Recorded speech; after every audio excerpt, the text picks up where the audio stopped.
अब हम चलते हैं हमारी नेक्स्ट चैप्टर की तरफ, दैट इज क्वाड्रेटिक इक्वेशंस। अब हमने लास्ट चैप्टर में हमने देखा था, सॉरी लास्ट ईयर में you would have definitely known studied की पॉलिनोमियल्स कैसे होते हैं। We are going to study about quadratic equations ना। अब कोई भी इक्वेशन जो हमेशा जिसके अंदर सिर्फ एक वेरिएबल होता है और जिसका मैक्सिमम पावर इज 2, उसको हम बोलते हैं एक क्वाड्रेटिक इक्वेशन। अब व्हाट इज दैट मीन? अगर मैं किसी एक इक्वेशन को लूं 4x² plus 7y² is equal to 6, अगर मैं इस इक्वेशन की बात करूं, मैंने अभी आपको दो कंडीशंस बोली, क्या थी वो? First of all, the first one is it should have one and only one variable. How much variables does this have? इसके पास दो वेरिएबल्स है x और y, so this is not a quadratic equation. एक और एक example देते हैं, 4x plus 2y is equal to 6 अगर मैं ले लूं, तो अगेन कितने वेरिएबल है? 2। This is not a quadratic equation. अगर मैं बात करूं 4x² plus 4y plus 4 is equal to 0, अगर मैं इसकी बात करूं तो क्या ये क्वाड्रेटिक इक्वेशन है? Yes it is. वाई? एक ही वेरिएबल को यूज किया है मैंने, what is that variable? x। y दूसरा कोई भी वेरिएबल है कि यहां पर? नहीं। एंड वन मोर थिंग कि इसके अंदर जो मैक्सिमम पावर होती है वो 2 होनी चाहिए। क्या वो है? यस, x² है। This is a quadratic. अगर मैं इस इक्वेशन की बात करूं 2x plus 6 is equal to 0, is it a quadratic equation? Think, एक वेरिएबल है, यस एक ही वेरिएबल है, y नहीं है, so first condition is satisfied, but there is one more condition that this equation should fit in, और वो कौन सी कंडीशन है? कि इसका जो मैक्सिमम पावर है वो 2 होना चाहिए। क्या वो है? नहीं। so this is not a quadratic equation। so quadratic equation वो होती है जिसके अंदर सिर्फ एक वेरिएबल हो और दूसरी चीज उसका जो मैक्सिमम पावर है इट शुड बी 2। अब देखते हैं कुछ कंडीशन, एक क्वेश्चन जो आपके टेक्स्ट बुक में ही गिवन है। Okay, the question is, Sanket purchased a rectangular plot having area 200 meter square. Okay, एक rectangular plot खरीदा है संकेत ने और इसका जो एरिया है this is equal to 200 meter square. Now, length of plot was 10 more than its breadth. Okay, अगर इसकी जो length है और इसकी जो breadth है, let L be the length of what do you say, rectangle, and let B be the breadth of rectangle। कहा गया है कि length is 2 times the breadth, तो sorry 10 more than the breadth। तो अब इसको L और B की जगह पे हम लोग X और Y ले लेते हैं, that would be better। और क्या कहा? length is equal to 10 plus X, isn't it? breadth से 10 ज्यादा, so I can replace Y by X plus 10। so ये X है, ये x है, ये x प्लस 10 है, ये भी x प्लस 10 है। अब क्या कहा गया? Area is 200 meter square. So area क्या होता है? लेंथ इनटू ब्रेड्थ रेक्टेंगल का। कितना गिवन है यहां पर? 200 meter square is equal to length कितनी है मेरे पास? x plus 10। यहाँ पे मैं मीटर स्क्वायर हटा देता हूं, सिर्फ मैग्नीट्यूड से हम काम करेंगे, और ब्रेड्थ है मेरा x। LHS को यहाँ पे और RHS को इंटरचेंज कर देता हूं मैं, तो ये हो जाएगा x plus 10 into x is equal to 200। इसको अगर मैं ब्रैकेट ओपन करूं this would be equal to x² plus 10x is equal to 200। So I can write this equation as x² plus 10x minus 200 is equal to 0। अब ये बन गई है मेरी रिक्वायर्ड इक्वेशन, यही है। Yes this is. अब इसके अंदर कुछ पूछा गया है कि let's see find the length and breadth of the plot. अब इस लेंथ और ब्रेड्थ को मैं कैसे फाइंड आउट कर सकता हूँ? By solving this equation. मुझे x की वैल्यू फाइंड आउट करनी पड़ेगी। How do we find out the value of x वो हम आगे देखते हैं। ओके, अब और एक एक्टिविटी गिवन है कि observe the coefficients and fill in the blockses. Okay, अब इसके अंदर एक एक्टिविटी के अंदर आपको कोएफिशिएंट्स को ऑब्जर्व करके और क्वाड्रेटिक इक्वेशन के हमको फॉर्म्स को देखना था। एक इक्वेशन गिवन है x² प्लस 3x माइनस 5 और दूसरी इक्वेशन है 3x², ठीक है, इक्वेशंस में लिख देता हूं, x² plus 3x minus 5। Equation है हमारी x² plus 3x minus 5 is equal to 0। दूसरी इक्वेशन है मेरे पास 3x² minus 5x, 3x² minus 5x is equal to 0। और तीसरी इक्वेशन है मेरे पास 5x², 5x²। और आपको इस इक्वेशन के कोएफिशिएंट्स गिवन है। किस किस के coefficient? Coefficient of x², coefficient of x और कांस्टेंट। तो अब मुझे क्या पता करना है? कोएफिशिएंट्स ऑफ x² आर, अब x² के कोएफिशिएंट्स कौन कौन से? तीनों इक्वेशंस में मुझे x² के कोएफिशिएंट्स पता करने हैं। अब इस इक्वेशन में कोएफिशिएंट ऑफ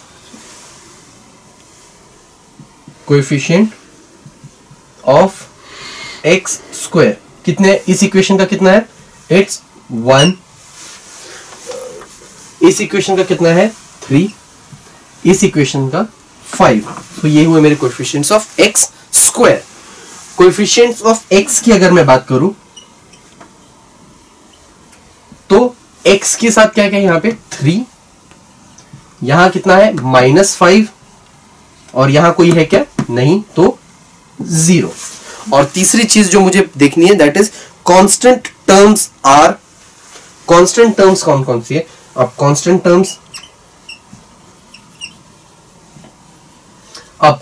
टर्म्स कौन सी होती है? These are the terms that do not have any value of variable with it multiplied with it, मतलब कि जो सिर्फ एक नंबर होता है न्यूमेरिक 1 2 3 -5। सो -5 इसके अंदर है इसका कांस्टेंट टर्म। यहां पे कोई कांस्टेंट है क्या? नहीं, तो 0। यहां पे कोई है क्या? नहीं, तो फिर 0। अब मैंने इसको इक्वल टू 0 के फॉर्म में क्यों लिखा है? Because an equation is something, मैंने पहले भी कहा था, एक इक्वेशन वो चीज होती है जिसमें LHS और RHS इक्वल टू साइन के साथ इक्वेट किए जाते हैं। अब अगर मैं इसकी बात करूं तो इसमें x² का कोएफिशिएंट कितना है? कुछ भी नहीं है, मतलब 1। 10x, x का कोएफिशिएंट कितना है? 10। और कांस्टेंट टर्म कितनी हुई? -200। सो इस तरीके से हम लोग उनके कोएफिशिएंट्स को चेक कर सकते हैं कि क्या है। Now there is a question that is given to us, complete the following table. Okay, there is a table और हमें उसको कंप्लीट करना है। इस क्वाड्रेटिक को कैसे सॉल्व करना है हम वो देखेंगे। उसको हम फैक्टराइजेशन मेथड से सॉल्व करते हैं, that you already know. However हम फिर से फैक्टराइजेशन मेथड की तरफ आएंगे।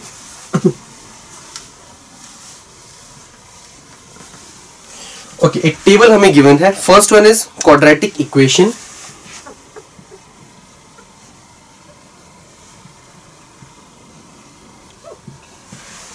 Second column is general formula.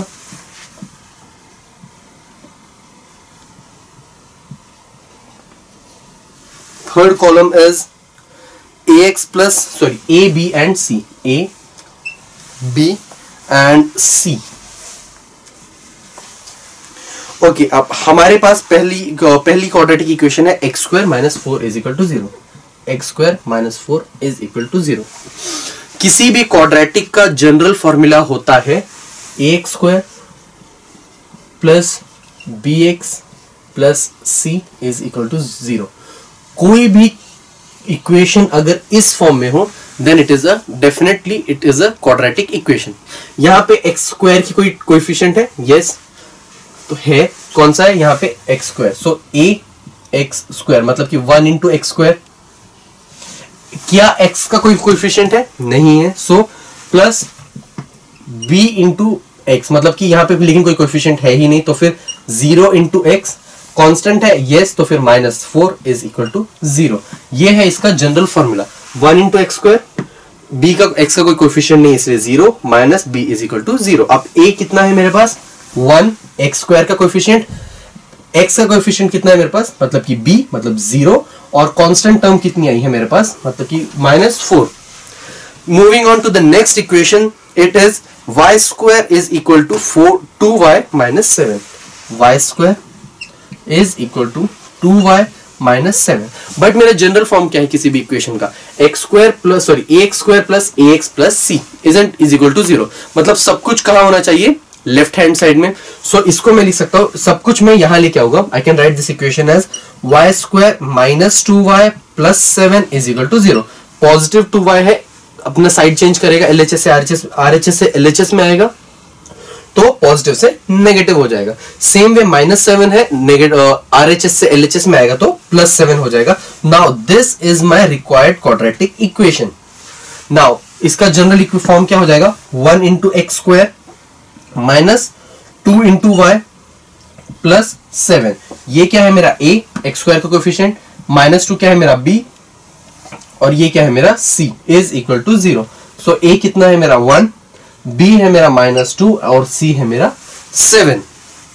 Now moving on to the next quadratic equation, it is x square plus 2x is equal to 0। अब इसको फिर से मैं जनरल इक्वेशन से कंपेयर करूंगा। एक्स स्क्वायर का कोएफिशिएंट कितना है यहाँ 1, so 1 into x square. X का कोएफिशिएंट कितना है यहाँ पर 2, सो 2 इंटू एक्स प्लस कोई कांस्टेंट है क्या, नहीं, so 0 plus 0 is equal to 0।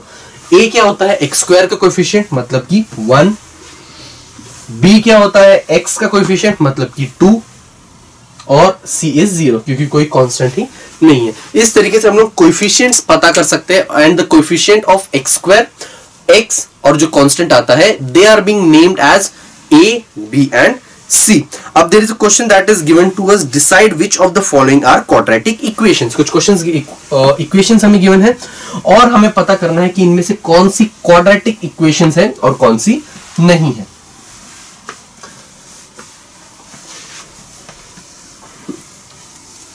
अब चेक करते हैं इक्वेशंस को। पहली इक्वेशन है हमारे पास 3x square which of the following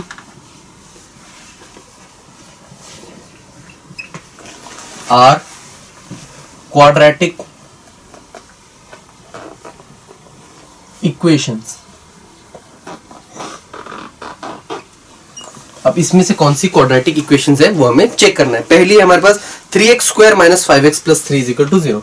3x square minus 5x 3 is equal to 0। हमारे पास दो कंडीशंस थी for any equation to be quadratic. First one, equation में एक ही वेरिएबल होना चाहिए। इस इक्वेशन को अगर मैं देखूं तो इसमें एक ही वेरिएबल है दैट इज x, तो पहली कंडीशन हुई satisfy. Second condition is only maximum index of variable is 2। उस वेरिएबल का जो मैक्सिमम इंडेक्स मतलब मैक्सिमम पावर जो हो सकती है वो 2 हो सकती है, 2 से ज्यादा नहीं। यहां पे कितनी है एक्स स्क्वायर, सो मतलब कि this is a quadratic equation.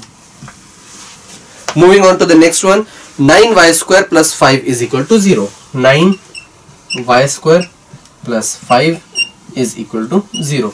Again same दो कंडीशंस हम चेक करेंगे। कितने वेरिएबल्स होने चाहिए, एक, और मैक्सिमम इंडेक्स या मैक्सिमम पावर उस वेरिएबल की कितनी हो सकती है 2।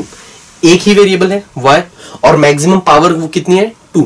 सो this is also a quadratic equation.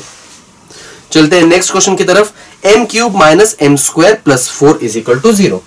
m cube minus 5m square plus 4 is equal to 0। अब एक ही वेरिएबल है मेरे पास m, सो क्या ये क्वाड्रेटिक इक्वेशन हो गई? Unfortunately no. व्हाई? बिकॉज इसका maximum power can only be 2, but यहां पर कितना आया है 3। सो मैक्सिमम पावर यहां पर 3 हो चुका है। So this is not a quadratic equation, क्योंकि इसका क्वाड्रेटिक का वो रूल है कि मैक्सिमम पावर 2 ही हो सकता है, उससे ज्यादा नहीं, और यहां पर 3 आ चुका है। So this is not a quadratic equation. Moving on to the next question. इसमें हमें एक इक्वेशन गिवन है, कौन सी है, l-2 into l-5 is equal to 0। ये है। अब इसके अंदर दो लीनियर मल्टीप्लाइड है, so can this be a quadratic? That will have to check. How can we check it? हम इसको ओपन करते हैं। l से पूरी इक्वेशन को पहले मैं मल्टीप्लाई करूंगा, फिर -2 से इसको ओपन करूंगा, सिंपली ब्रैकेट ओपन करूंगा। So I can write this equation as l square minus 5l। l square मतलब पहले इसको इससे मल्टीप्लाई किया, फिर इससे मल्टीप्लाई किया, अब -2 इंटू l माइनस 2l, और फिर -2 into -5। -2 into -5 would be equal two plus 10, क्योंकि माइनस माइनस प्लस हो जाता है, तो ये हो जाएगा एल स्क्वायर -5 -2 कितना होगा, -7l प्लस 10। अब क्या हमारी कंडीशन सेटिस्फाई हो रही है, कौन सी दो कंडीशन, एक ही वेरिएबल होना चाहिए, यहां कितना है, एक ही वेरिएबल है, दैट इज एल। दूसरी condition maximum power can only be equal to 2, इसमें कितना है 2, सो यस ये है, so this is a quadratic equation.